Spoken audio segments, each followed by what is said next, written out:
welcome to this week's edition of Inter-University Debate. Today we are hosting Islamic University in Uganda. I would like to start by congratulating Islamic University in Uganda for making it to the quarterfinals. So thank you so much for being very articulate during the inter-university debates that made you qualify for the quarterfinals. As we prepare for the quarterfinals, the universities are now holding their internal debates as they prepare to tackle it out in the group stages at the quarterfinals. I'm your host for today's debate. My name is Kyuba Jena Law. I'm an advocate, a lecturer, and a tax consultant. We have so many universities that have made it to the quarterfinals. And the previous week, we hosted Magala University that also made it to the quarterfinals. And last week, we hosted Uganda Pentecostal University. And as stated earlier, today we are hosting Islamic University in Uganda.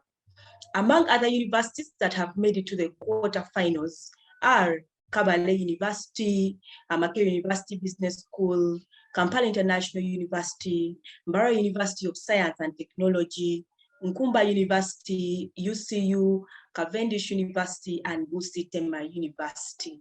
And during the subsequent weeks, we will see them hold their internal debates as they prepare for quarterfinals, as they battle each other in the quarterfinals. Our topic for today is one that is very, very, very interesting. We are speaking about digital rights, emerging technologies, and climate justice. What is the role of the youth? Now, our panelists for today are going to help us unpack this topic. This debate is brought to you by Center for Constitutional Governance, that is CCG, and Civic Space TV, and it airs every Thursday on Civic Space TV from 2 p.m. to 4 p.m. Without wasting time, let me introduce the debaters for today. I'll start with the lady who represented IUIU during the inter-university debates, and she was very articulate and she made IUIU qualify for the quarterfinals. Let me introduce to you Ms. Kyuba Jena. Jena, you're welcome to reintroduce yourself. Thank you so much. My name is Kyuba Jena. I'm a second-year law student at Islamic University in Uganda, Mbale. I am also a Minister for Campus Affairs in IUIU and as well the General Secretary of the Law Student Society in the main campus. Thank you so much, Jena. We are happy to have you for today's debate. The second panelist for today is called Mr. Magomu Ivan. Ivan, you're welcome to reintroduce yourself. Thank you so much, Jenda. Like you called me earlier on, my name is Magomu Ivan, a student of LLB, a finalist. And at the university here, I've been entrusted with a responsibility of being the president of the Law Society main campus. Thank you, Ivan. We are happy to have you for today's debate. Our third panelist for today is Magala Fred. Fred, you're welcome to reintroduce yourself. Okay, Fred will be joining us in a bit. Let me introduce our fourth panelist for today. He is called Matawo Godftery. Godfrey, you're welcome to today's debate. Well, it is a pleasure having you and having me on this panel of debaters. Like you have said, my name is Matawo Godfrey, here in Islamic University in Uganda. I have been entrusted as the Attorney General of Government, and at Law Society, I chair courts. So it's a pleasure to be part of this panel, and I hope we'll do further and the best interaction. Thank you. Thank you so much, Godfrey. I think we have the entire government of IUIU here, and we are happy to have you people for today's debate. So without wasting time, let us go straight to the debate. And we are going to start with opening statements. I would like to invite the first debater for today, and that is Kyuba Jena, to give us her opening statement. And Jena, in your opening statement, please feature what you understand by digital rights. Okay, thank you, Gender. So my perspective of digital rights is that it links us with the freedom of expression and privacy, linking us to the digital world that we are living in. It allows people to access, to also use and create, as well as publish digital media, anything that is digital. When we talk about digital, we talk about the modern world, or something that is coming into the current, that something that is suiting in the current technology system.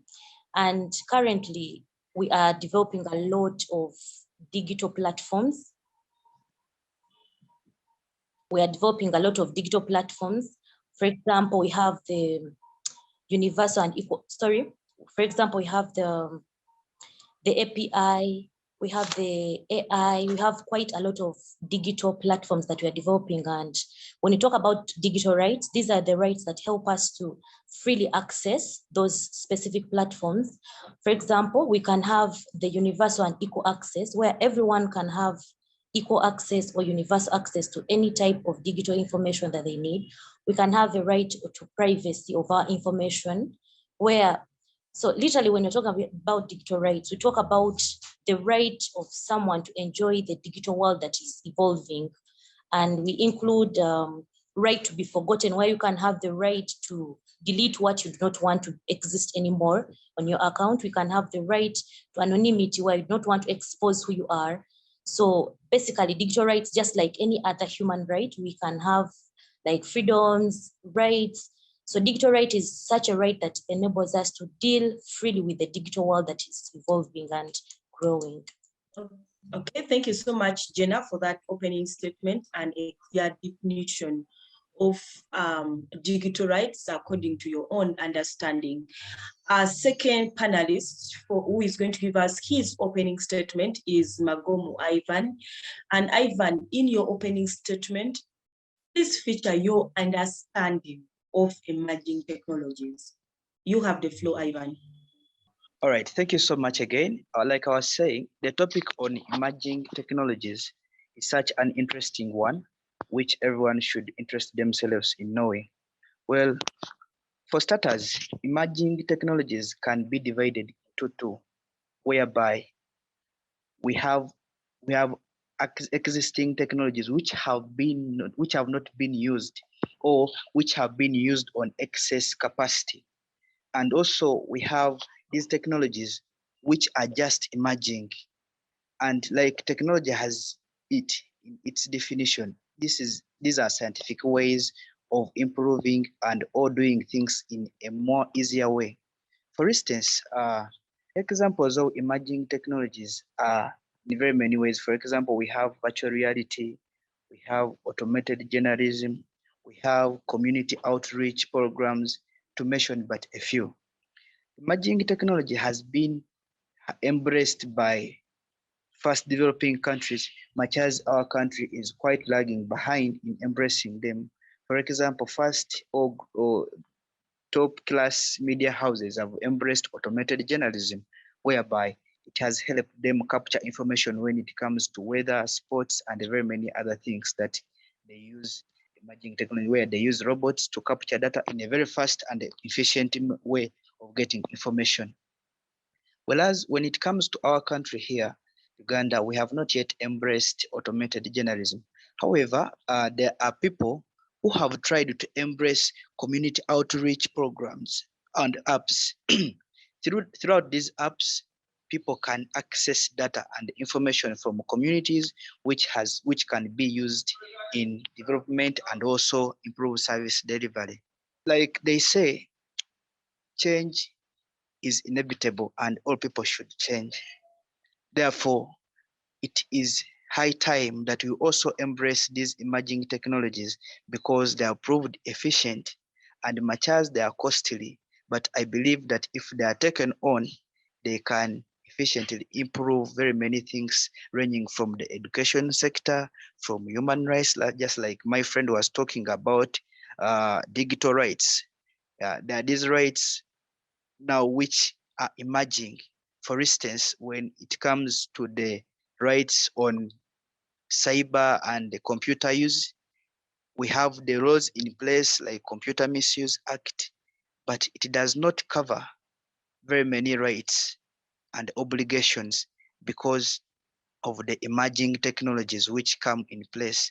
Therefore, there should be a combination of both digital rights and emerging technologies for us to have a blend of a well-equipped, not only a judicial system or legal system, but also an improved society.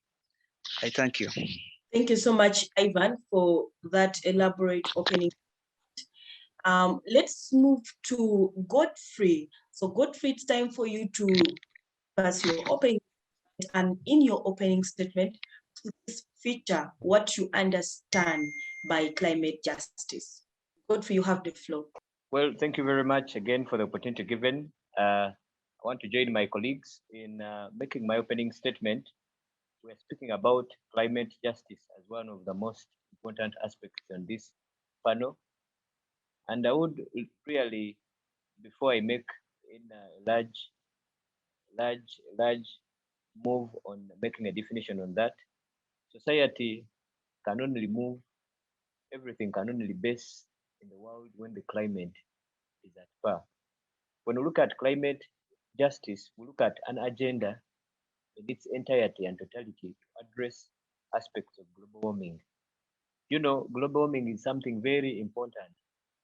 It's a danger that we all foresee. It is a danger that can give a threat to so many things, starting away from economic, going to political, and has a very large effect when you look at the general aspect of life. And when you look at climate justice, we look at a build platform of equitable development and look at human rights and the political voice that is literally addressing such aspects in society. Society is very important. Climate is also equally very important. And you know, when aspects of global warming are at rise, our governments, the people in power can always pay a deaf ear. But when you have a voice that speaks, when you have a human rights voice that stands up, when you have a political voice that stands up, when you have an agenda through that voice that speaks to redress the aspects of global warming, we all have an agenda that is a generational agenda. So basically, in addressing the topic climate change, climate justice, we're looking at a very fundamental built platform of equitable development in society, and looking at an address of human rights, and basically a strong political voice in society that gives an address, a platform, and an agenda to address the aspects of global warming. I think basically that is to do with climate justice in society. Okay, thank you so much, Godfrey. We will surely get into that discussion of climate justice at a later stage. Let me pick out digital rights. Let's talk about digital rights at this moment. Let me bring Fred into the discussion. So Fred, earlier, Jena defined for us digital rights. And my question to you is, what is the current status of digital rights in Uganda in terms of the legal framework and whether this legal framework is being followed? So over to you, Fred. Thank you very much, Gender Fancy. And I'm Magala Fred, that is my name. I'm the Deputy Attorney General, ISO government, that is the student government of Islamic University in Uganda, in Mbale. At the same time, I'm the Deputy Chairman or Chairperson, Debating Committee, Law Student Society. Going straight to the digital rights, as well as stated by Jena at first, that these are rights that indeed come up to strike a balance of the users of the digital platforms and the government, or those that have to promote justice or protect different rights. However, it is at a very sorry stage that in Uganda today, there would be people to protect the rights are the ones that are indeed violating them. What do I mean by here? When it comes to digital rights, they have to be protected by the government. Which government, particularly in Uganda, is the one that is sitting, the NRM government. But if we look at the status, going back to 2018, we saw the government bringing in what we call OTT. OTT, which was limiting the use of the internet and the use of the different digital platforms. For example, Facebook, WhatsApp, Twitter. To use these platforms, by then you only had to have OTT on your phone, which was a tax that was put on everyone. What does it mean? It literally meant that the status by then was very bad, and in so doing, the government was violating the rights of the citizens when it comes to the usage of what we call the digital platforms. Therefore, they are violating what we call the digital rights. Furthermore, if we draw our attention to privacy and then also blocking the internet, this is the character that we can definitely describe the status of our digital rights in Uganda. Why am I saying like this? It has taken time that Ugandans are not using Facebook without VPN. That is one. Two, when it came to the elections, internet was totally put down and no one would access internet apart from a few. What does it mean? It usually means that a few people were allowed to access the internet over the other. Meanwhile, I think it was just 10% of the people that could access the internet. These were government workers and others maybe were the Electoral Commission. So how can we be sure that the results were right if we are refused to access the internet? It draws back our status to zero, that the government is not doing enough in order to sustain a positive status of the current digital rights in Uganda. Furthermore, if you look at privacy, we are seeing different digital platforms of different people being censored. What does it mean? You cannot, people are not having privacy when it comes to their different accounts. If you look at MTN and other service providers, they go on at times to provide different information that should not be given out. What does it mean? It literally means that they are infringing on the right of privacy when it comes to digital rights. We are seeing the enactment of the misuse of the Computer Misuse Act, that is 2011. But what is it doing? It is literally targeting the citizens vis-a-vis the government. Why? This most of the times benefits the government, not the citizens. And this puts our status at a very, very, very poor state. Why am I saying like this? We are seeing people like Kakwenza, these are literature people, these are authors. Because they put out their opinions, they put out their writings, these people are being detained and oppressed for just doing that. We are seeing Dr. Stella Nyanzi. She was also arrested and put on remand for a long period of time just because she had to put out some good literature about when the president's mother died, right? So all this puts our status at a very negative status, because we have failed to amend the laws in order to come up and cover the emerging technologies. But literally, we're just looking and using the laws that were there in 2011. Because if you look at the Computer Misuse Act, literally draws out the different crimes that can be committed using digital platforms, ranging from section 12 to 29. But because of the emerging technologies, some are not covered. Even when they are covered, they are used against the citizens.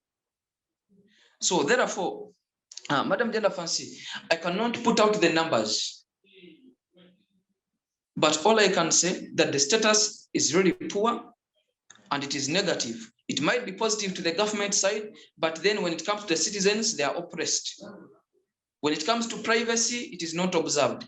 When it comes to arresting people that have put out their literature in order to be read by the other people, they are detained and tortured. An example, a current one of Kakwenza. We are seeing Dr. Stella Nyanzi, she was also arrested and harassed just for merely putting out her literature, which was good and informative in nature. More so, we are seeing these people that draw cartoons and they usually post them on Twitter. For example, Dr. Spire, who is a professor and also a lecturer at Magala University. These people are always threatened. It literally puts the status at a very negative stage. Thank you, Madam Jena Fancy. That's all I can say about the status of digital rights in Uganda. Digital right is very poor, featured or characterized by oppression, censorship, and also restriction of using the internet by putting different taxes and also blocking people from accessing the internet. Back to you, Ms. Jena Fancy. Okay, thank you so much, Fred, for giving us a picture of how the digital rights look like in Uganda today. So let me get back to Jena. So Jena, I would like to pick right from where Fred stopped and ask you a question.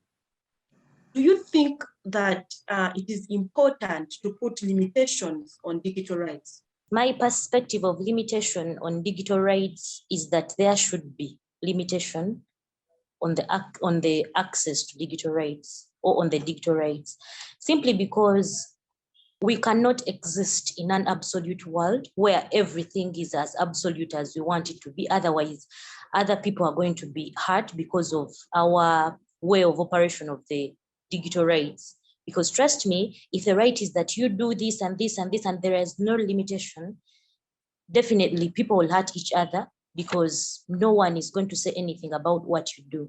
So, however, my perspective on the limitation of the rights, it is in such a way that it should be universal, just like I said, that we should have universal and equal access or equal access to those digital rights.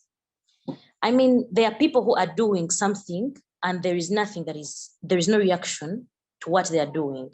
And then there are these other people who mere doing something brings about an uproar in the whole country.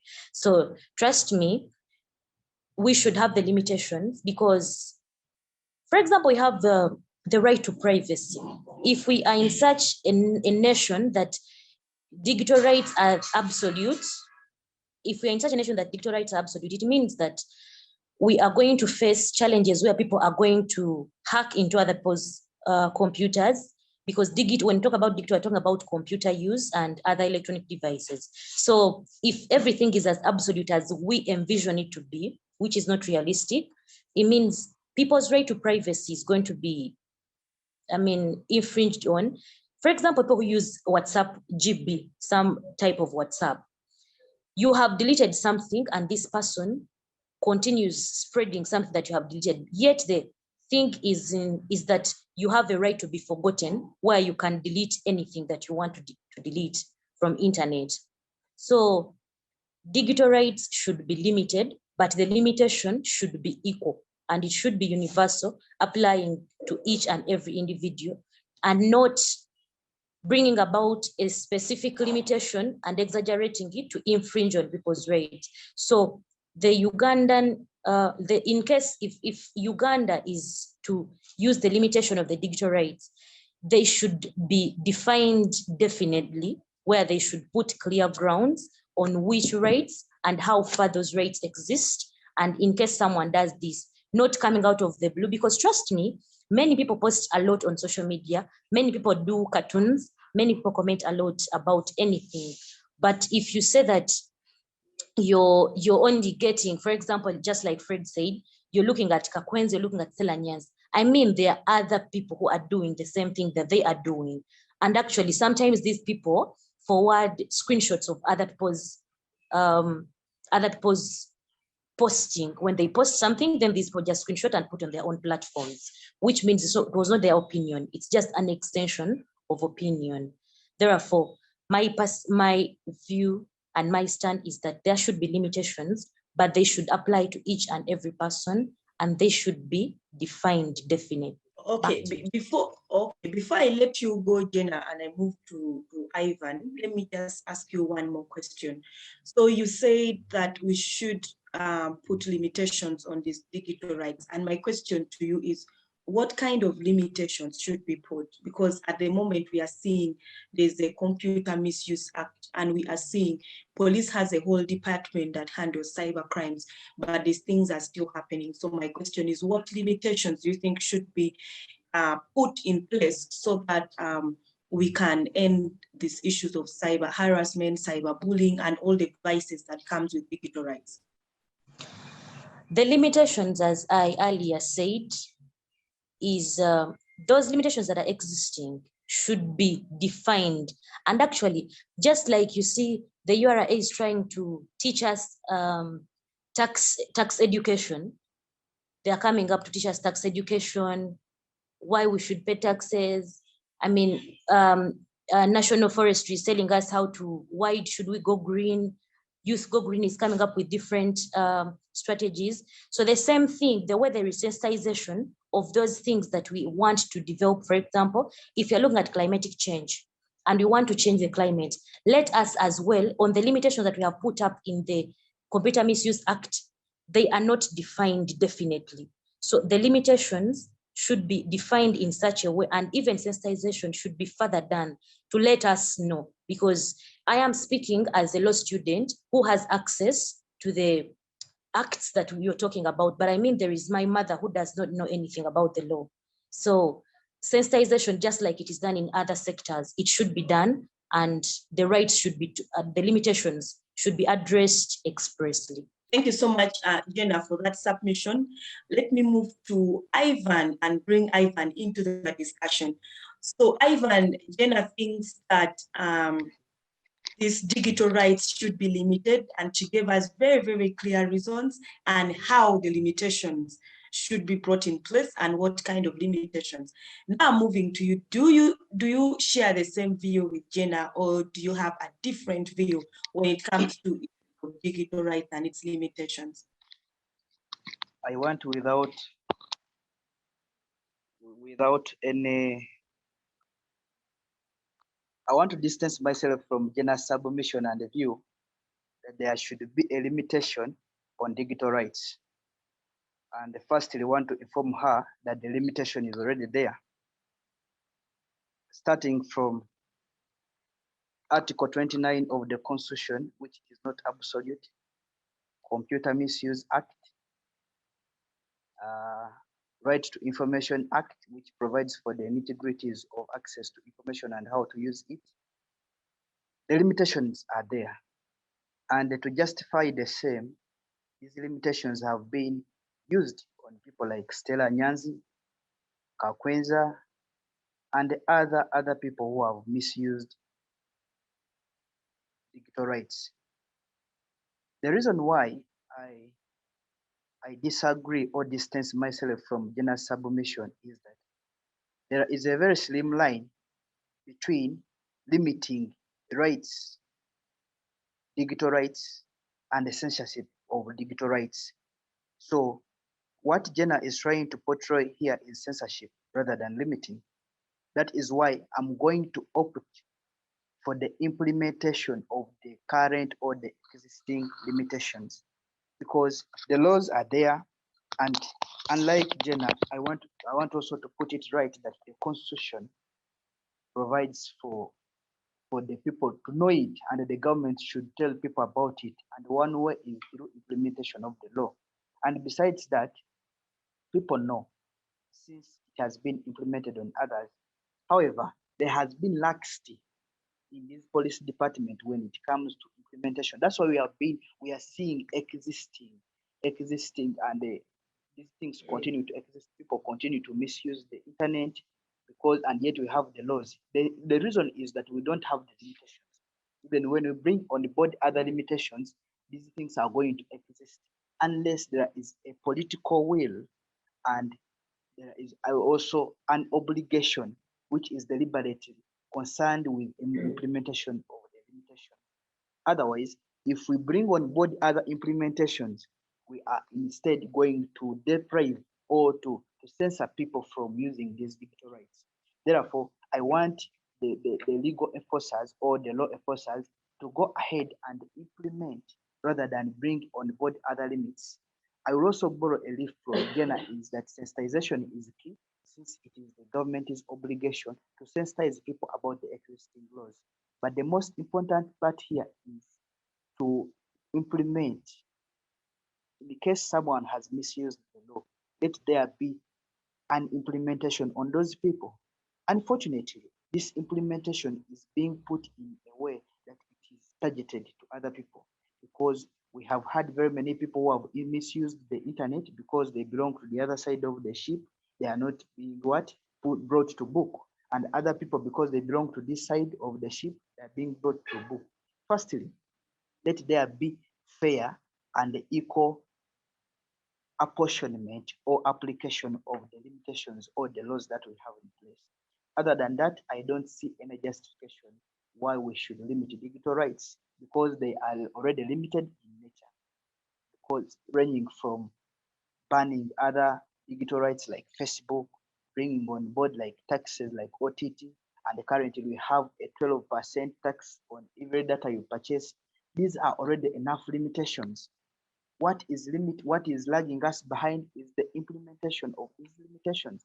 First of all, these taxes have discouraged people from using the internet. When you bring on other limitations, it is going to make it worse. What I can opt for is that let there be sensitization.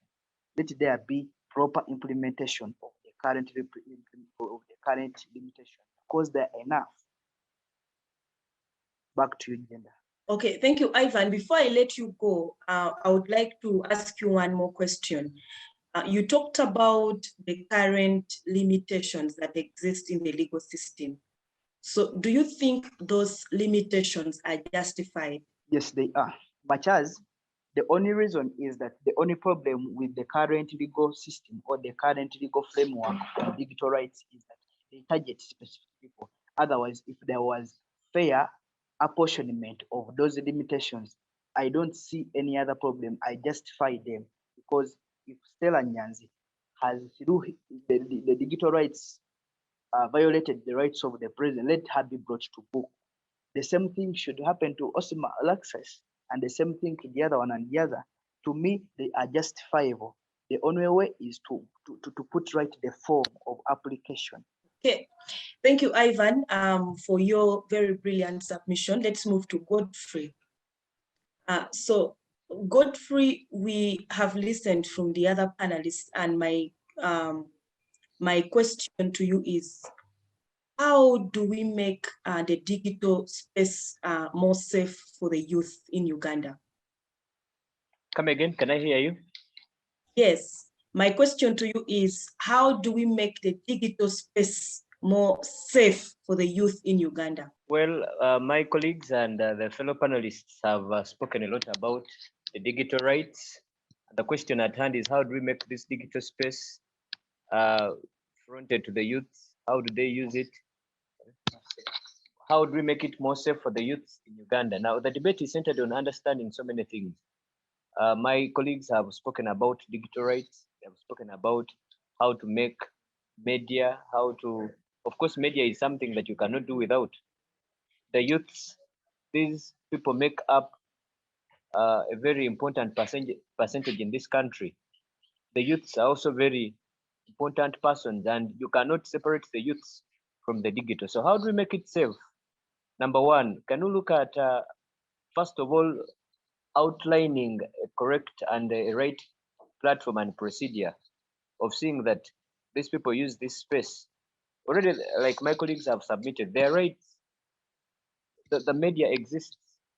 There are so many platforms that exist. And also on the other side, we are seeing that the youths are also of majority, and these are people that are using media every time. How do we make it safe? Number one, can we outline a policy and put it into implementation? Already, like my colleagues stated it, there are policies, but only that we have weak systems that cannot implement. We have incompetency in so many of the government persons that hold responsible offices. So in making them safe, can we see people coming out to put certain things right? We have seen people being put to book, but we are seeing it as only a tool of shaping out the opposition members. We are seeing people like Nyanzi who are only getting to the book, but to the picture, to the brains of Ugandans, especially the young Ugandans, we see it as a platform to only shape the opposition, but we do not see it as a platform to make this space right for the generation. We are much aware that this space, first of all, can be used by the youth to do something that is very instrumental. Already, we have to acknowledge to the effect that youths are already addicts of such platforms, of these spaces. So can we set out records in books? Can the police come out and redefine themselves that they're ready to work on such A and B? And can we see equality in the system where government comes up and gives a correct procedure? You see, people are starting to lose trust. Trust is a very important component of every aspect of life. if the youth cannot trust what the government is doing, then you expect nothing to do. So in making right, number one, we're saying let the government, let the responsible persons, let see the institutions that are at the brim of implementing such aspects come in and give their position to see that there is a clear stand and to see that whatever the youths are doing, whatever the society is doing, we have an example, we have a future and a generation to give light to. So I think basically that is an outline in building what my colleagues say. Back to you, moderator. Okay. Okay, thank you. Thank you so much, Godfrey. Let me move to Fred. So Fred, you started this discussion on digital rights, and I would like you to conclude it. And my question to you is that how best can the youth benefit from digital rights? Over to you, Fred. Thank you very much, moderator. I think when it comes to technology and the digital platforms, currently they are of a very positive impact to the youth. Why? First of all, let us look at platforms such as WhatsApp and then TikTok. These are platforms that the youth are currently using in a positive way of promoting their talents. How? One who is pursuing maybe a music career comes up with a video or an audio showcasing his talent and then shares it to the rest of the world through TikTok. This is where managers look at such new talents and then pick them on and support them. That is one. Two, these youth are using it as a form of marketing, and since most of them are unemployed right now, because of these digital platforms, they can sit at home, advertise commodities that are not theirs, and then sell them at a relatively higher price and then earn a little, right?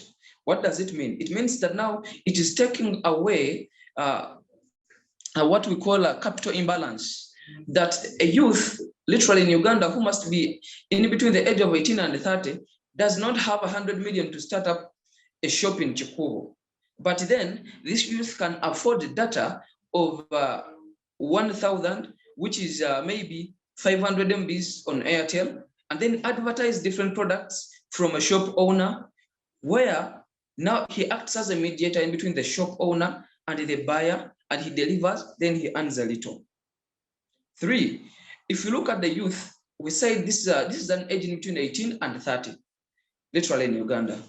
And these youth at times, they are not well off when it comes to paying tuition and carrying on studies. But then we have different universities outside Uganda offering online courses free of charge. What does it mean? This helps these youth through different platforms. For example, this Zoom platform that was majorly made just a few months back. It can be used for study purposes. You are in Uganda, but you are at Cambridge also. You are in Uganda, you are at Harvard also. So it helps to save, these platforms help to save the money of the youth. The money that they would have spent in movement and transportation, then they can invest it somewhere else, as well as when they're carrying out their education elsewhere outside Uganda. More still, if you look at these different digital platforms, they also motivate the youth. How do they motivate the youth? We are seeing different people who are successful putting out their content. For example, a good farmer might showcase his garden and how he made it, maybe having a very big farm of goats. And it is from this motivation that the youth copy and carry on and also start the same project by using the same knowledge. This person who is putting out his own story on a different platform used, right? More still, the youth are also using these platforms in a positive way to sensitize and also counsel other youth that have gone astray. For example, we are seeing different people that have gone through different addiction issues. For example, MC Katz, this is a person who was depressed because he was HIV positive. He's an MC, a legendary MC who has been literally awarded in the Zina Awards by Galaxy FM. It is the same person who now went back after rehabilitation, came back and started motivating the youth, telling them it is not the end of the world. Yes, you can be with HIV, but again, you can go on and live a very joyous and prosperous life. What does it mean? Through these platforms, we are motivated and we also sensitize other people. We tell other people how they can make themselves better as we are. How did we get to know about civic space? YouTube is another digital platform. It is from YouTube that I, Magala Fred, who is a panelist currently, goes on and visits the other videos on YouTube of civic space, and I learn more things there because it is a different topic that you are discussing from what other universities discussed. So what I can say, these digital platforms are of a very positive impact to the youth of Uganda. Most of Miss Gender Fancy, let us look at communication. Communication is very key in everything. Before, you would look at sending a message and literally you would send it through post office. If it's not post office, then you will need to make a phone call where airtime was very expensive. But currently, with my 10 MBs, I can send Madame Gender Fancy an audio message with everything I want her to understand. And if she doesn't understand a little of it, she sends back an audio, I send an audio back. What does it mean? It literally means that communication has been eased by these digital platforms. And indeed, I can say, however much it has different negative impacts, the positives have overtaken everything. Because there are a few negative things that you can always correct. But again, with digital platforms, innovation, science, sensitization, communication has been made easy. And indeed, the youth of Uganda, when it comes to appreciation of the digital platforms with its innovative futures, we are really glad that we can even discuss such important issues using these different platforms via Zoom and other platforms. Back to you, Madam Gender Fancy. Thank you so much, Fred. Thank you. That concludes the discussion on digital rights, and let's open a new discussion. Let's move to emerging technologies. And if I remember well earlier, it was Ivan that linked the two, digital rights and emerging technologies. So let me start right from Jena. So Jena, we are talking about emerging technologies, and my question to you is, where is Uganda in terms of emerging technologies right now? Where is Uganda in terms of emerging technologies? Well, Uganda, we have very rigid leaders. So just as Ivan stated earlier, that emerging technologies are very widespread and even put the right to the statement that it is more applicable in those developed countries or the countries that are willing to adjust and move on with the moving trend. So when you look at the examples of the technologies, what we're talking about, emerging technologies, you can look at artificial intelligence, the machine learning, the use of robots, the edge computing. Really, the use and access to such technology is very, very, very low. The rate is very, very low because sincerely, the rate of use of emerging technologies is very, very low in Uganda.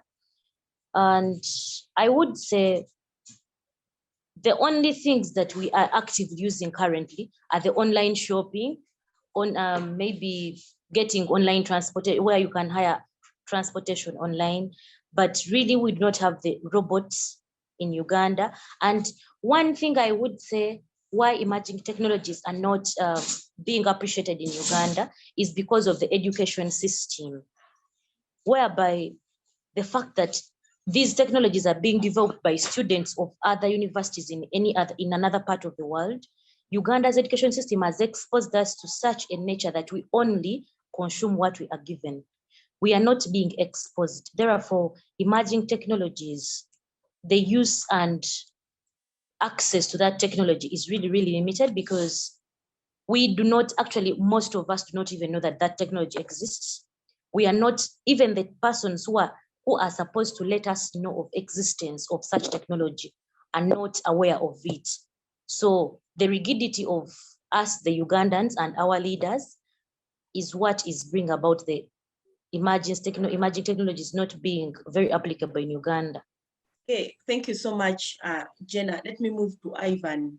So Ivan, Jena has opened the discussion on emerging technologies. She says that level is really low in Uganda. And according to her, she blames it on the education system and the rigidity. Would like to also get your take on this.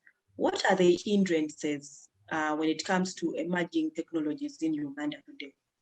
Well, there are quite several, but I want to appreciate the fact that we are somewhere. We are not so limited and static, but the reason why we are where we are, like Jenna stated, is because of, yes, the education system contributes to that, but who controls the education system? So I'll talk about the political will. In a country whereby during the 2016 elections, the president is promising halls for every household, and in a country whereby the internet is being taxed, and elsewhere internet is being provided free by the government, this shows that there is no political will to embrace emerging technology. So political will is very key in this because it goes back to budget allocation, it goes back to implementation, and mention it but a few. Much as we have seen, like I defined, that we may not have that sophisticated emerging technologies like the Western, but we have also we also having them. For example, we can now access courts through video conferencing. It is an emerging technology to Uganda in our context. Now, but when you look at the government's willingness, it is low. The government's willingness is low. They are not willing to embrace this because emerging technology cannot be taken away from the internet. So if the government is bringing on taxes which are affecting the internet users, it shows that they are not willing. Away from that, like Jenna said, yeah, the education system surely is also lagging us behind. We are still discussing or learning about Manhattan or Canadian Prairies in geography, and yet the climate has changed a lot. We can use the internet to discover or learn more about geography now, but we are static in learning or interesting ourselves with Canadian prairies. So the education system is key in this. And this education system has led to low levels of literacy. And this has also directly impacted on our level of emerging technologies. Yes, because even if you are going to have robots, you need the people to operate them. But when you go and do a survey in universities which are doing IT, the best they can do is install Windows. Very few of them can even develop a simple app. So the education system is producing people who are literate but somehow educated. So it directly contributes to our level or our limited growth in emerging technologies. There are very many other factors like finances and everything. But to me, I will zero it down to government's political will or administrative will. There is no willingness to go ahead and embrace emerging technology. Yes, I can put it at that for now. Thank you, Jenda. Okay, thank you so much, Ivan. So moving to Godfrey. So Godfrey, let's talk about the youth specifically. I hope you're able to hear me. Let's talk about the youth specifically, which is a target in today's discussion. And my question to you is, what is the current status of the youth in terms of coming up with new technology? Well, that question is a very eye-opener, especially in regards to the emerging technologies. Like I said, and like my colleague said, dear moderator, youths today, the status quo of the youths today is that youths now have resorted to small things like making videos on TikTok, and that is the best they can do. And it is very unfortunate that our generation is still lagging behind of this. We can largely put the blame on government because of it designs under National Curriculum Development Center, it designs the curriculum. But to us, the youths, all our emphasis, you just sit on media, you'll see that all the focus in line with the emerging technologies, which would have done a lot for this country and for our generation. The generation is still on media doing small things that cannot do a lot. Look at football. If a team loses, look at how they will design a small picture communicating a small message to the whole world in just a minute. It is now where our minds have been lowered. Yet, in actual sense, the youth can do something beyond that. Well, like my colleague Ivan puts a larger blame to the government. I think we have been trained in such a way. There are few people, there are few examples we can copy to. But if the government stood up and empowered these youths, I think there can be a little change. In 2013, National Curriculum Development Center made research for about 10 years, and they released their research in 2013. And they said that there are about 13 elements of that almost many of the persons in Uganda who have done senior 6 have 13 skills that they lose, that they do not have, yet they have actually completed senior 6. That they lose, they do not have those skills, yet they are very fundamental skills, especially in the 21st century. And one of them they were trying to cite out is the aspect of technology, the aspect of how to use technology in advancement of ideas in society. We will appreciate, all of us can literally appreciate that technology is very important, the emerging aspects of technology, putting up these modernized aspects of technology. But we have less. You find a graduate, you find people have done senior 6, but we have little to do about this. So it is a worry to us, the youth, especially of the 21st century. There are just a few youths who are self-made. I don't know if I should attach this to being self-made or to the government, but I think this is just being self-made. We are below. Like I said, everything in Uganda has been politicized. Given the education sector that would be serving to the best, it is politicized. Mention everything. So we equally as the youth have a lot to go. Yet, in actual sense, would use this as a platform, would use this as a moving rock to attain what we want. So in conclusion, what I would say about this, the participation of the youths are addicts of media. They are addicts. They are in friendship with technology. But what technology can we speak about? It is the small technology. It is making small things that do not earn them anything. Yet in actual sense, this would move generations and the world. So in conclusion, I would say that I think they need the policy national, but I'm happy. I think I can get this information. National Curriculum Development Center has designed a new curriculum, especially for the secondary schools. I could mention senior 1 now, ICT. I'm seeing ICT now being made compulsory. I am seeing senior 1s, senior 2s in the new curriculum, seeing different modes of teaching. I think, I don't know which impact it will make in the 21st century, but I think that is it's a small step.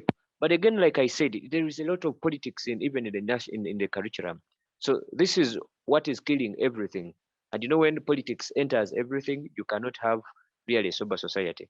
So this is actually the status quo, like you asked, Madam Moderator. Okay, thank you. Thank you, Godfrey, for that. Let me bring Fred into this discussion. So, Fred, we are talking about emerging technologies, and we are still on the youth. And my question to you is, having looked at the status quo of emerging technology among the youth, right from Godfrey's submission, don't you think that the youth should also take a part of the blame in this low level of emerging technologies among them? Yeah, thank you, moderator. I think it is very unfortunate when you blame a kid of 4 years for urinating in a saucepan while the mother is literally looking on and saying nothing.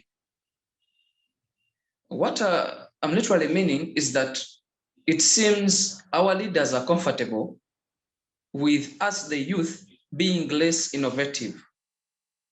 because they have a thing, I don't know, inside their mind, they literally think that the only way to govern this country is letting the youth be poor. If you support innovation, it means you're going to make all people in between the age of 18 and 30 rich at a very, very, very early age. And a rich person will not tolerate nonsense. Now, before you blame the youth, although there are a few blames we can put on them, to a higher extent, I want us to blame the government, as the first speakers have said. Let us look at the Minister of Education. Literally, we should be open. This information about these ministers should be open to us, the citizens. But I challenge you, Madam Gender Fancy, to tell me the qualifications of the Minister of Education. If at all you can. If you can't, you're like me. Furthermore, we look at the bursaries at the district levels, national levels, and other levels that would have been given to these innovative students. I swear to Christ, these bursaries are always given to those people that are in the government, to the kids of the people that are in the government, rather than being given to the excellent students to carry on with their innovations. In Uganda, we only believe that for a person to be innovative and to be successful, this person must have finished senior 6 and also reached university. We have forgotten vocational education. We have forgotten literally. And who is to blame? It is the government. We are waking up at a very, very late stage of knowing that innovation can also be put down in vocational institutions. As Magomu Ivan said, we are being taught theory. We are being taught European history. We are being taught other subjects, Canadian theories, that's in geography and other things that don't pertain any innovation. We are being taught about Switzerland, about their industries that are literally very good and are coming up and they're developing at a very high speed, but ours, built in swamps, are very poor, owned by Chinese and other international citizens, very poor. Our own citizens employed in those industries are just cleaners, toilet cleaners, and maybe clerks. That is all. I don't know whether the government is to blame at a higher rate or as the citizens, the youth. Going to the youth, very many things have been put up in order to call the youth to come and be innovative. For example, at least vocational education has been subsidized. You know, the fees when you go to vocational institutes is a bit lesser than that at the university. What does it mean? It means that everyone at least can afford vocational education. But if you want to go there because they feel they want to accomplish university, because they want to be, you know, they want to feel big, doing BBA, but you don't get a job at last, and then a person who has learned how to build is getting a contract the next day, but the youth have failed to find out the truth that need vocational education is better or can be better. That even if you don't have a degree from a university, you're still a citizen and you're important. The youth have failed to understand that. 2, the youth have also resorted to drug abuse and addiction. When you look at Africa and East Africa, trust me, Uganda is on the same line as literally the last speaker said.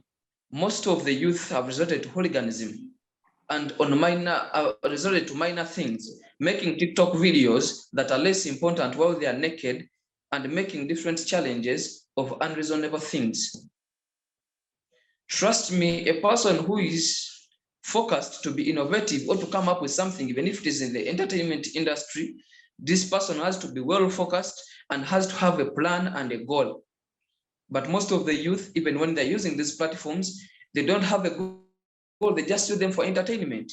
It is only a few that use these platforms for either marketing or for showcasing their innovative creations.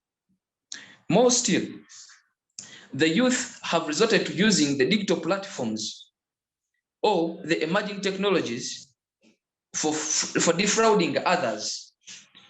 After getting to know a few digits and a few combinations on the keyboard, these people go on and try defrauding the others, which is a crime. Rather than resorting to being innovative, they are doing the reverse. So in conclusion, Madam Gender Fancy, the large blame is to the government, not to the youth, because literally you cannot harvest what you have not planted. If the government has failed to add manure and to also water the youth, what I can call the plants, how do you expect the fruits to be good? It is a few that will hustle out when it rains. Thank you very much. Okay, thank you so much, Fred. So let me move to Jena as she concludes on this discussion. So Jena, you started this discussion on emerging technologies, and I would like to give you a chance to conclude on it by providing a solution. So how best can we handle these different challenges that are blocking the youth from coming up with new technologies? Thank you. So, Madam Moderator, the first thing is that the fact that we have addressed the reasons or the causes for such failure of inventions and innovations among the youths, I believe one of the major things that should be done, just like the ministry, the National Council for, the curriculum was changed and it was edited for it to become in such a way that it is more of innovative. Honestly speaking, at least I visited one of my sisters who is in senior one, and I did not see any change in the curriculum. The curriculum is changed on book, just like, I mean, most of the things in Uganda are written, are resolved in a written form, but they're not being practically done. So my perspective is that that curriculum that was edited in such a way that it should be innovative and it should be, I mean, it should be laid the way it was stated, you know. For example, for us who are at the university, for us, we feel that the curriculum has been changed, but I challenge or I implore anyone to go and check on those persons in senior one and see what they are really learning, because we know that the curriculum was changed. But the question is it what is what they are being taught, what is really meant for them to be taught?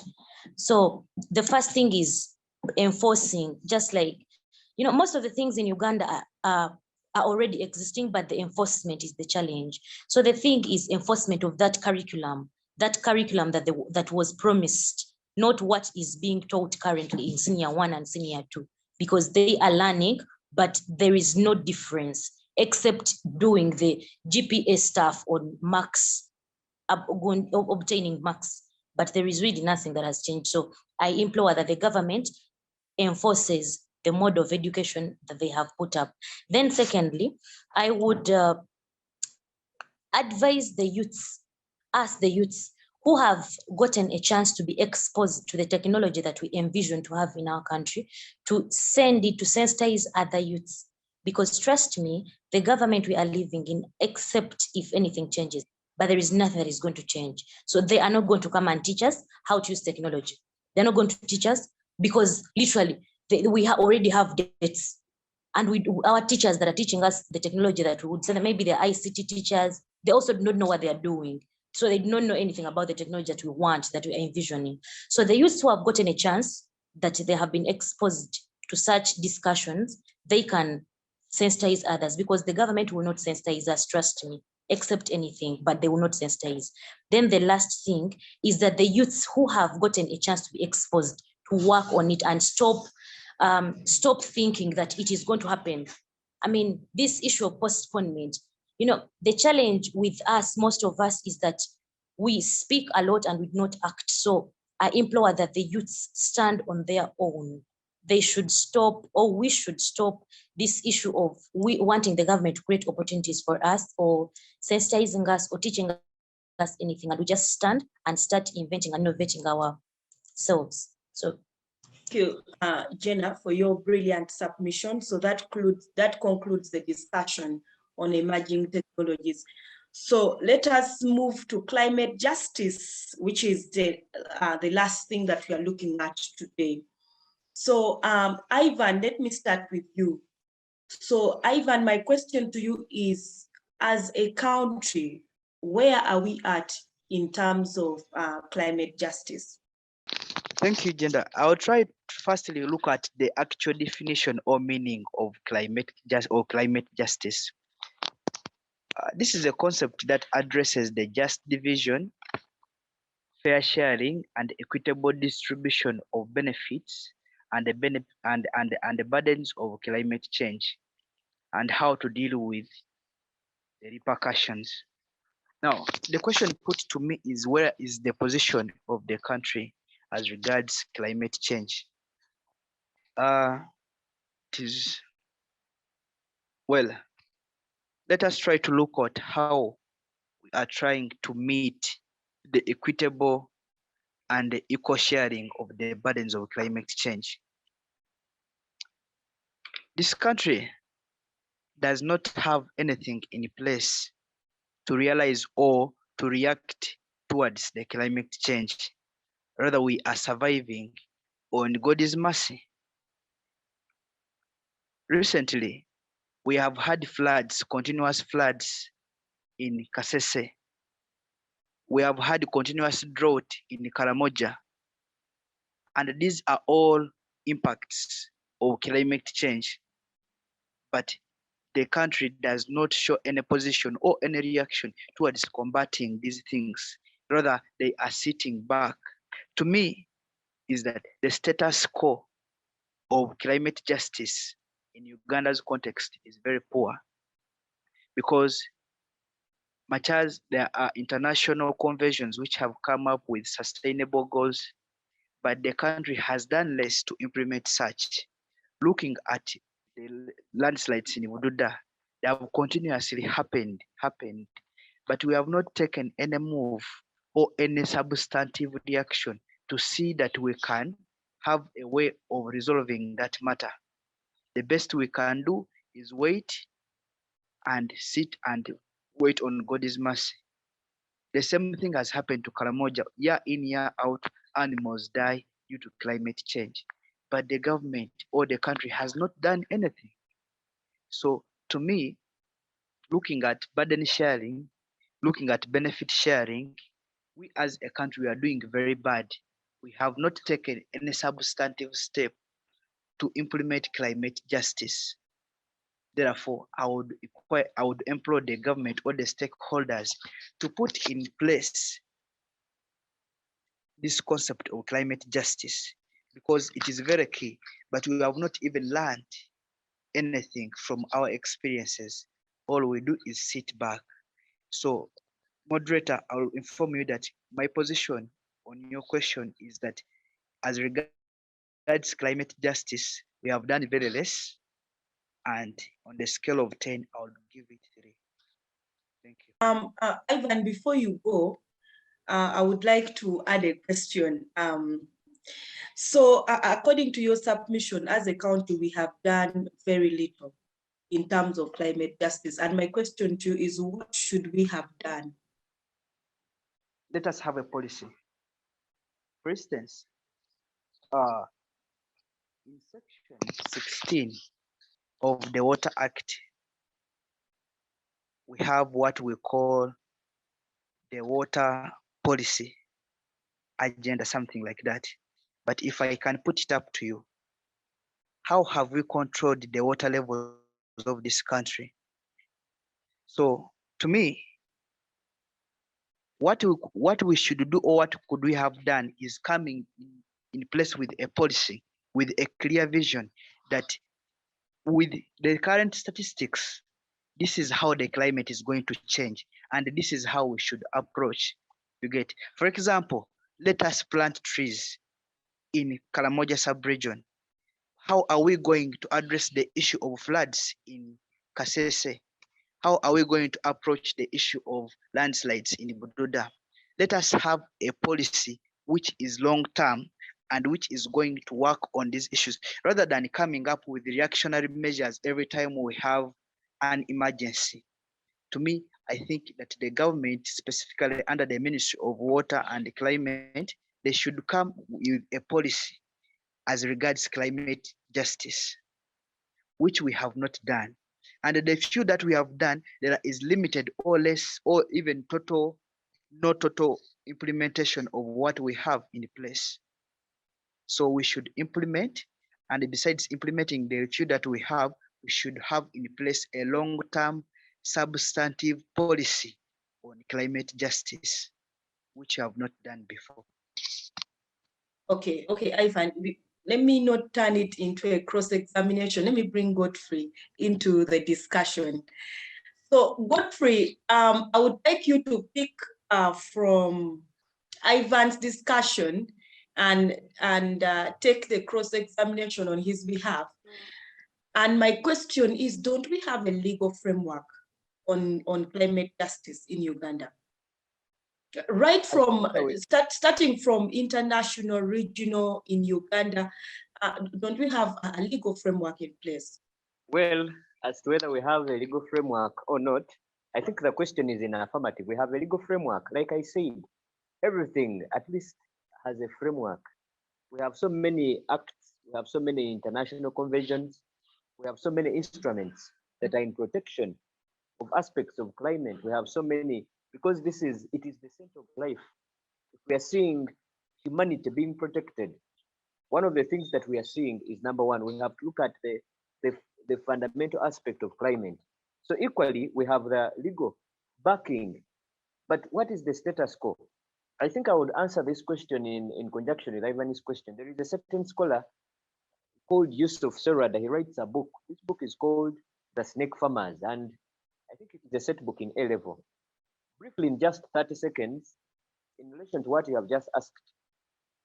In this book, snakes have attacked a small village in Africa called Sahara, and they have destroyed and they are eating up people. So when connections, news circulates and reaches the European countries, the whites in America, they bring in the foreign aid. And when they bring in the foreign aid and the panels to kill up the snakes, they find out that after just the shortest time, all the snakes are killed. Now the chairperson LC1 and the clan leader who only have a house, because of the foreign aid, they end up building flats. In this book, you find an elder, the clan leader, who only had one wife because of the little resources, simply because the foreign aid has come. He's now marrying about 5 women. And this is just the same scenario in the 21st century and applicable, especially in Uganda. Today, when we have aspects of natural hazards coming in, the best we can see is people benefiting themselves. And in this book, when the foreign aid now gets done, the clan leader and the chairperson LC1 have a forest. Now the Europeans, the aid has stopped simply because the snakes are nowhere. These people sit down and they start rearing snakes so that snakes eat up the people and the foreign aid continues coming. And this is what we're trying to speak about in Uganda. Today we have all these issues. I am personally, I am personally a resident of Bududa. I come from Bududa, that's my district. We have had the aspects of landslides. People have worked out policies to see that these people are being, maybe there is an aspect of urbanization whereby the lower lands of Bududa, which are safe, have a room for urbanization. But who wants to hear about this? Every time landslides come, this is a benefit for the Ministry of Disaster. Look at how people have messed up the COVID funds. Actually, if people are even still praying that COVID gets up. So what I'm trying to say is that the legal framework exists, Madam Moderator, but people are benefiting in this. So they cannot give full implementation. They cannot give full support of such policies, but to let them go. And finally, it brings bread on their table. But whether the legal framework exists or not, I think this is an affirmative. Thank you very much. Okay, Ivan, so what do you think should be done besides the legal framework to promote climate justice in this country? I think the whole issue still rests back to us, the people. If the government has failed us, I think there is still hope that people can still get on with this. Well, the legal framework exists. They do not follow the legal framework, even where we see that the justice should be done by the courts of law. We see it still at lesser effect, in a way that the people, the big men in government, the big fish, are still at the top of this. So I think that people should do it themselves. People should have a mindset. People should just have a mindset that climate is at the center of everything. That aspects like afforestation, things like deforestation should be discouraged and afforestation be encouraged. We must see a mindset that appreciates that things like planting trees should be at the center of humanity. That these things should just be part of our lifestyle. That things to do with encroachment of landslide, people should, the public should stand up. Already you have seen how public courts have been very important, especially in governance of Uganda. Courts have failed to a small extent. We have had all these institutions failing the country. But where we see that the public opinions are given, masses stand up to support the agenda, we see that there is always sanity that is restored. So in other words, people, I think that the little sober people, the small sober people, we have seen advocates coming in. We have seen small matches, the number is still small, but we are seeing these people that are advocating for such aspects on radios and television. And I think this is a good support. NGOs should come up. When we see that, we see organizations like Center for Constitutional Governance coming up. I think this is a platform. When we see you giving a platform to students like us in a university like this, to re-echo, to open up our minds on such topics of discussion, I think it is a starting point and it's a beginning point to see change in our society. And our other organizations should come in to see if this is at the center, if 5 students are attending this discussion and there are more students that are brought on discussions in these organizations, I think there is some hope that we can have in this country. So this is literally a stepping stone that can help this advocacy to the students, this advocacy to the community members. I think this is the beginning tool of everything the country has told us. Thank you, Madam Moderator. Okay, Ivan, Godfrey, let me bring Fred into that discussion. So Fred, we are talking about climate justice, and I would like you to approach it from a different angle. There is an issue that I would call a dilemma in this country, where the state has been faced on several occasions with whether to choose development or protection of climate justice. We have seen industries being constructed in wetlands, even right from when you check in industries that are around Portvale, they are in wetlands. And there are some that have been constructed in forests.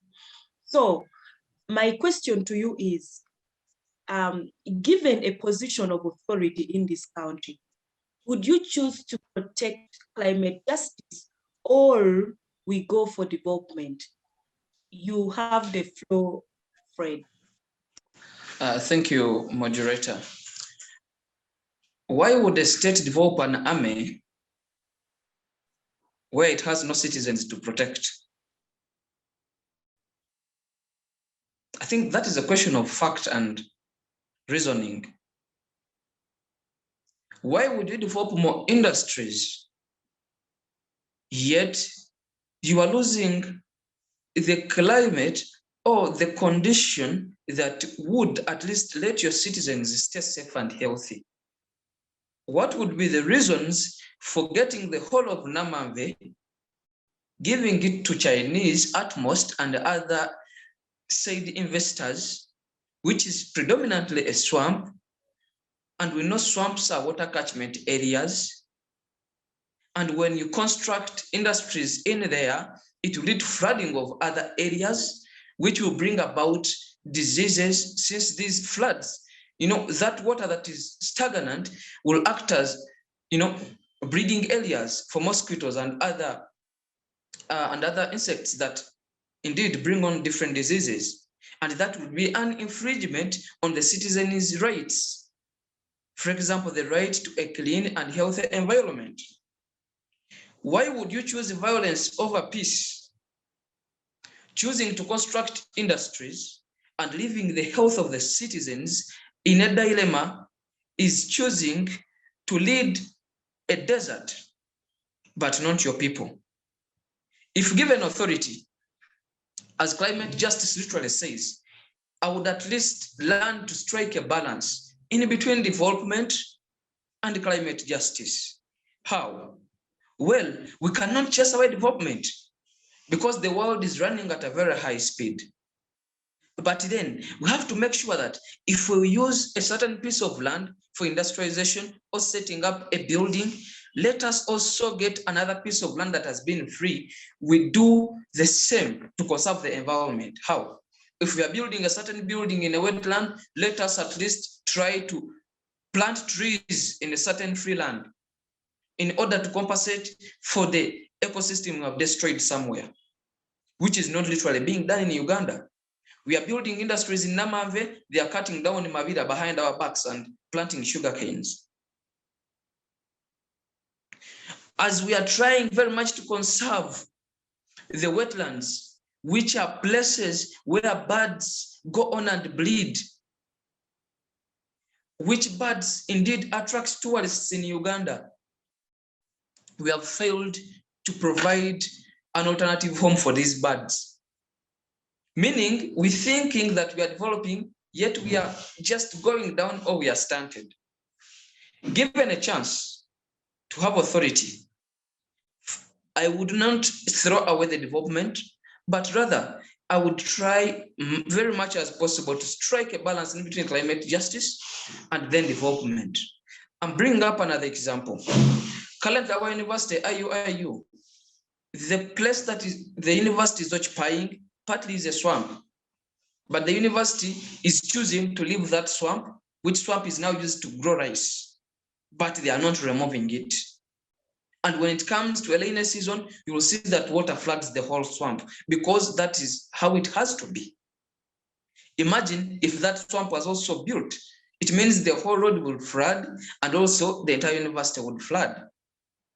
Then what would be the essence of developing a building that would always be disturbed by floods? 3, given a chance, I would make sure I put policies in place in order to protect the environment at the same time foster development. How? We are seeing we are seeing NEMA, National Environment Management Authority. We are seeing the Uganda Wildlife Authority, and we're also seeing the Uganda Wildlife Authority. All these at a certain point are focused on forests, which forests are habitats for wild animals, which wild animals indeed attract tourists. But we are seeing different government officials selling off forest land to themselves or to their relatives. Is that saving the environment? Is that development? Is that fostering climate justice? No. What is the gist of the matter here? The gist is fighting corruption again. Because if you're not corrupt, there is no way you would give away a forest to be cut down in order for someone to put up a building or to grow rice in a swamp. Yet you know, all such lands are government lands that must be protected in order to foster climate justice. Therefore, in conclusion, it goes back to the government and to the citizens. However much I might have the authority, I cannot go on and supervise the whole country. So the citizens should also have it at heart that whenever we cut down forests, that whenever we go on and encroach on wetlands, we are limiting our life. We are killing the ecosystem. We are trying to bring about global warming. We are bringing about very many things that are against the climate.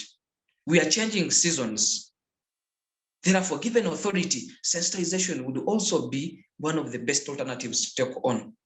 You sensitize as you develop. Yes, I'm giving you somewhere, it is a swampy area, construct an industry, put up a building, but as well also get somewhere you plant trees. in order to compensate for what we have lost. Yes, you want to bring up, you want to mine, let us do it the smart way. Let us not just dig up holes and then leave them open. If we are to mine, let us mine, cover, and then plant the vegetation that we cleared while we are going to excavate. Back to you, Madam Moderator. Okay, thank you so much, Fred. That was quite brilliant approach. And before I let you go and move to Jena, I would like you to now switch sides. Imagine you are not in that position of authority anymore, and you're a citizen, and your government chooses development over protection of climate justice. And according to your submission, you said there should be a balance between the two. If you're a citizen and your government chooses chooses development over climate justice, how do you hold that government accountable? Okay. Thank you very much, moderator. First and foremost, we are the government. So the other ones are just leading us. So we the people are the government, meaning if I'm the citizen, I have power also. Which power? Having the right of expression and demonstration. Well, in a peaceful manner. If I see or if I get to know that the government has given out a certain wetland for development without an alternative area where you can put up or where you can plant trees in order to compensate, to strike a balance, then I can come up, mobilize youth having the same reasoning like mine. We go on the street or we go to the offices in a peaceful manner. We demonstrate, and demonstrating in a way that we want to be given a chance to give the government direction. We want to show the government that what they're doing is literally wrong. Two, the legal framework is there. Yes, we can sue the government. The government is an artificial person. We can always sue the Attorney General over such malicious developments, because in the backlash, they will affect me as a citizen. I'm a citizen of Mubende. Then they are constructing maybe a building in a wetland at Katabalanga. I'm having a plot somewhere. It means if this wetland is taken away and the floods come, and the area where the water had to go is covered up by a building, definitely I will be affected. It means then I have a right to demonstrate. I can sue the government for such. And then three, we can go and sit on the table, we mitigate, we talk and see a way out in order to see how best we can bring it on. Thank you, Madam Moderator. Thank you so much, Fred. That was quite brilliant and very, very articulate. When you said three, I thought undressing was going to be the third option. So, so let me move on to Jena. Thank you, Fred. That was quite brilliant. So, Jena, I would like to move to you, and I understand that the panel that we are having today, you guys are all lawyers. So it's a panel of lawyers. So my question to you is, how do we promote climate justice at an international level, especially when we look at impediments such as the complication of international law, where we have seen several people even question if it is law. We are also seeing complications such as state sovereignty. So with such impediments, how do we promote climate justice at an international level? Well, we cannot go for climatic justice at an international level before we put right what is wrong at home.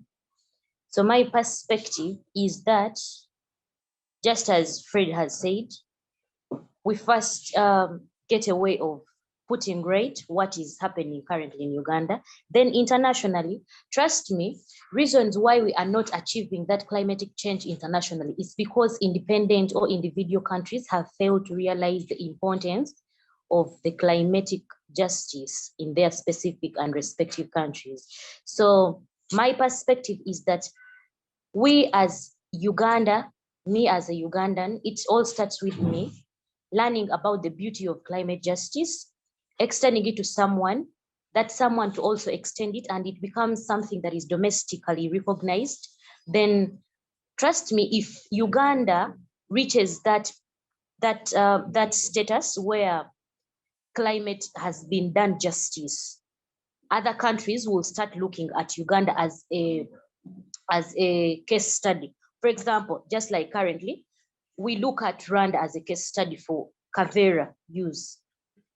We look at various countries with their respective achievements in regards to climate justice. So trust me, if Uganda achieves such a standard, various countries will come and use it as a case study, and that is where our bargaining power can come up as Ugandans on an international basis. Okay, thank you so much, Jena. Let me move to Ivan. So Ivan, you started this discussion, and as earlier stated, you will conclude on it. So my question to you is, how best can the youth help in promotion of climate justice? Thank you so much. Like it is said, 82% of Ugandans are youths, and as per UN, 3.5 billion people are living are under 30 years of age. This gives us a notion that we should put them as an integral aspect of ensuring that we achieve climate justice. Like it is said, sometimes before we look at the bigger picture of anything, let us try to exhaust the local remedies, like it is said in international human rights. So changing behavior or personal individual way of life is very important. Since the youth are the most people who are living, I think that if we change our lifestyles and we came up with a campaign of doing the same, we can have a say, or we can achieve climate justice. For instance, the use of Vera. Every youth can use a Kavera, but in case youth came up with a program of eliminating such, we can achieve it. Besides, we youths who have taken on professions like law and others, we can do advocacy in one way or the other. For instance, through public litigation, we can bring on board, or we can sue this government and create a narrative that yes, this is something, it is going wrong and we should put it right. Civil disobedience is something that the youths can take on since we have the power and we are the majority. This has worked. Beatrice Anywa is currently called Mama Mabira because of her spirited fight against the taking of Mabira in 2010, if I'm not mistaken. So we the youths can take on the same, because sometimes what authorities can hear is force. I'm not saying that we are going to go violent, but in case we came up in a peaceful way and demand and say that no, we accept the fact that development is good, but development we're doing out with nature is going to kill us in the end. And they come up with a civil disobedience, maybe occupying the offices of Hua offices of Hua, and we said no, you must revise this policy in doing so and so. We can achieve that. So the bottom line is we should firstly look at our lifestyles, how we can do this, because when you look at individual effects on climate change, it also plays a big part. And since the youths are the majority, if we came up with a campaign and said that we should change our lifestyles towards changing or towards improving climate, we can achieve this. The second part is the youths who have taken on professions, for example, the health sector, the law sector, we can take on advocacy in one way or the other. The lawyers can take on public litigation, the health officers can take on sensitization, those who are in church service can do it through that. All the same, we sensitize people. Thirdly, we can use our right to expression and demonstration peacefully, and we come up and say no. When we continue with these climate practices, we are going to lose it all. Therefore, we are standing out and say no. So we are saying no to this and this, and by doing those 3 or 4 practices, we can achieve climate justice. Thank you so much, Ivan, for that. We have come to the end of our debate. I must say I really enjoyed this debate right from the beginning to the end. It has been very interesting. So I'm going to give each panelist 1 minute each to give us your closing remarks. And I would like to start right from Godfrey. So Godfrey, you have the chance to give us your closing remarks. Well, thank you very much, Madam Moderator, for this great debate. I want to take this opportunity together with my fellow panelists to thank Center for Constitutional Governance. The topic at hand, the topic of discussion, is a very important topic that opens our minds, that changes a mindset. Well, we cannot have the capacity. We might not have the power right now to hold offices in government and make decisions that can change the entire world. But when Center for Constitutional Governance avails a platform like this to discuss such aspects, Madam Moderator, the country has a future. It is just upon Center for Constitutional Governance and us to continue advocacy, to continue preaching the message to a few people, to the Ugandans, to our fellow people. We are leaders of an institution, you already saw from the introduction. Through Center for Constitutional Governance, if we start back, we can still advocate for such topics to be discussed. Literally, there is something that we can benefit. Climate is at the center of development in the world. You cannot do without this. But the only thing is, leaders in ourselves are so selfish to think that it is something that is just there by fate and nature. So we need, at the center of, as the youth, we need to have a mindset that gives us a picture that the century is bigger than what we can think today. That we should think that already people who are messing up this government, I can see them in the evenings of their lives. I can see them in the afternoons of their lives. But as the young generation, when such topics come at the center, we become humbled knowing that we have a future to put. So ladies and gentlemen, dear panelists, I want to thank you. Dear moderator, thank you for availing us this opportunity to share and debate. This is something that we had when we speak about climate, when we speak about technology. Look at how young men and young women are misusing technology.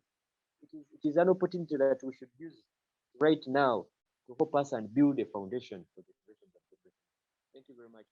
Thank you so much, Godfrey. Let me move to Fred. Fred, you have the floor to give us your closing remark. Thank you very much, moderator. I'm very glad to always be part of the panel when it comes to such reasonable and yet very important issues pertaining our nation and also our development as future citizens of this nation. Trust me, Center for Constitutional Governance is doing a very wonderful job in us, and we are not going to be the same in the rest of our lives, because we are talking about issues and discussing issues, sharing different solutions to issues that are affecting our nation.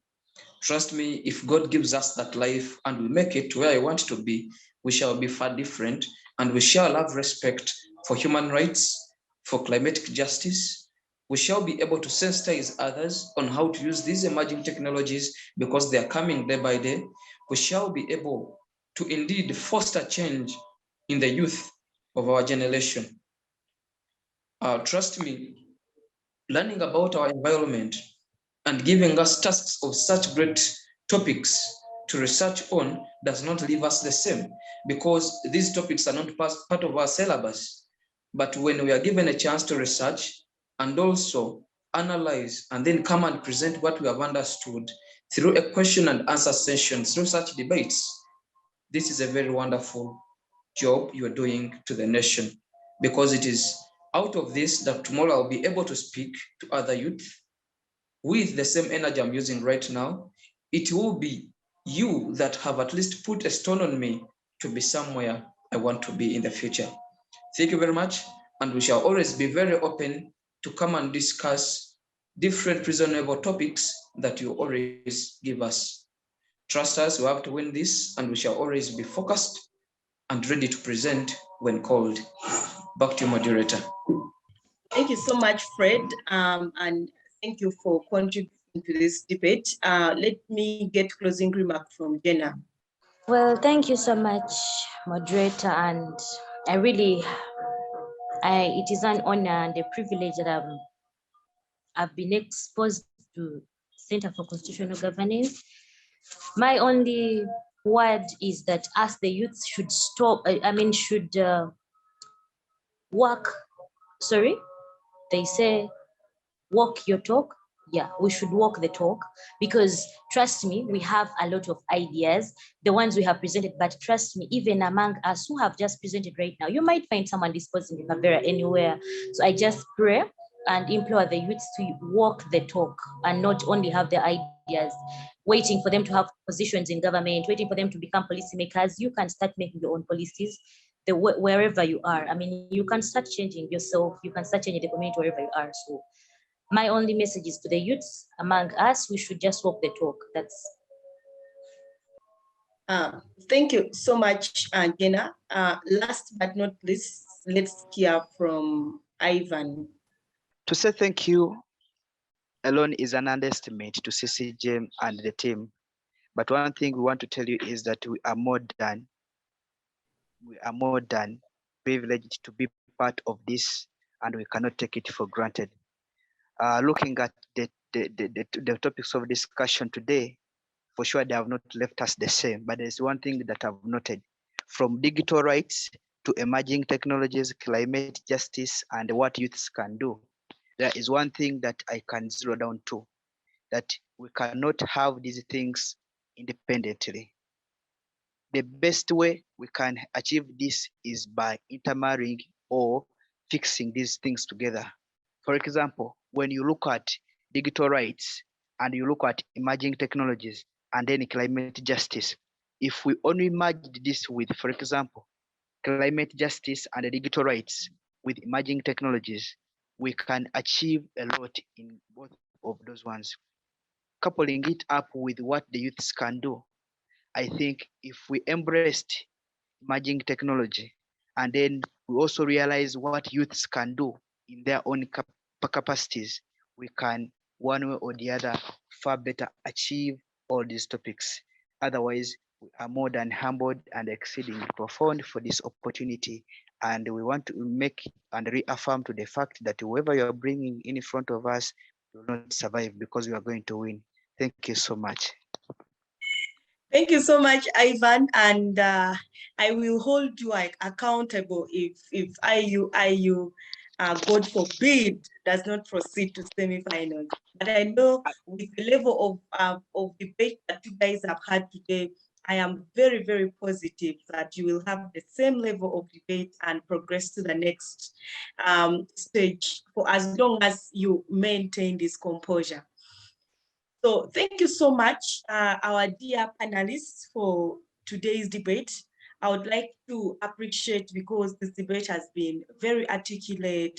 You showed high level of research, and you were very, very confident, and the debate was very good right from the beginning to the end. I would like to appreciate the panelists. Today we have had 4 panelists from Islamic University in Uganda. Our first panelist being Ms. Kyuba Jena. Second panelist, Mr. Magomu Ivan. Third panelist, Mr. Magala Fred. And our fourth panelist being Mr. Matawo Godfrey. Thank you so much to these panelists. I would like to thank Center for Constitutional Governance and Civic Space TV for organizing this debate and bringing it. The topic has been digital rights, emerging technologies, and climate justice. What is the role of the youth? I have been your moderator for today. My name is Kyuba Jena Law. I'm an advocate, I'm a lecturer and a tax consultant. I'll see you again next week with another university, and I appreciate the viewers for watching. Thank you and bye.